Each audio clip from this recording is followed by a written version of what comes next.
Welcome back to Reddit Court Files, where we pull real stories from Reddit and put them on trial.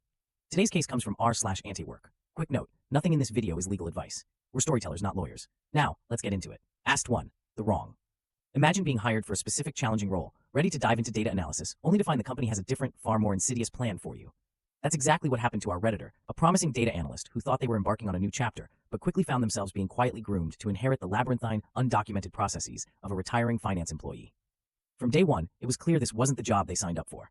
The original warning signs were subtle: hushed conversations, a lack of documentation, and the quiet expectation that they would just pick up a critical, complex reporting function without formal training or a proper handover. It felt like a bait and switch, a carefully orchestrated move to offload a huge, undocumented burden onto a new, unsuspecting employee. The injustice was palpable. They were hired for one thing, but subtly being forced into another, entirely different and far more risky role, setting them up for inevitable failure.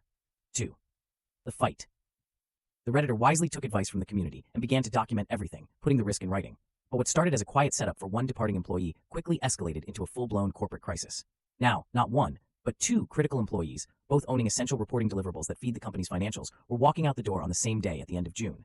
And somehow, our Redditor was the common thread on both handoffs. The sheer scale of the problem became terrifyingly clear the moment they dared to open one of these files. Thousands upon thousands of formulas, all intricately linked across a dozen or more tabs, with the entire instruction manual consisting of 5 cryptic lines from someone who clearly held all the crucial knowledge locked away in their head. The Redditor, recognizing the looming disaster, decided to push back. They asked leadership in writing whether they actually owned this monumental task or merely supported the data. To their relief, the Chief Accounting Officer, or CAO, drew a clean line in writing. Our Redditor would own the data and mechanics, while accounting would retain ownership of the schedules and sign-off. On paper, they were protected. But reality, as it so often does, refused to match the tidy lines on paper. The second departing person, despite the CAO's clear directive, asked our Redditor twice that week if they'd have things ready, as if they were already the de facto owner. They were the only one actually in the so-called training sessions, rapidly becoming the default heir on the ground, regardless of what the emails said. A quick reread of their offer letter confirmed their fears. It was a totally normal analyst job description, with absolutely no mention of owning complex accounting processes. The job they were hired for was sitting right next to the monumental, undocumented, high-stakes accounting role they were being handed, and the gap between the two was terrifyingly wide. At 3. The win.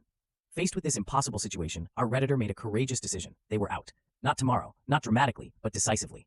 This situation, they concluded, was simply not salvageable, and it wasn't their responsibility to salvage it. They could clearly see the fix. Hire an actual accountant now, while the retiring people could still train them.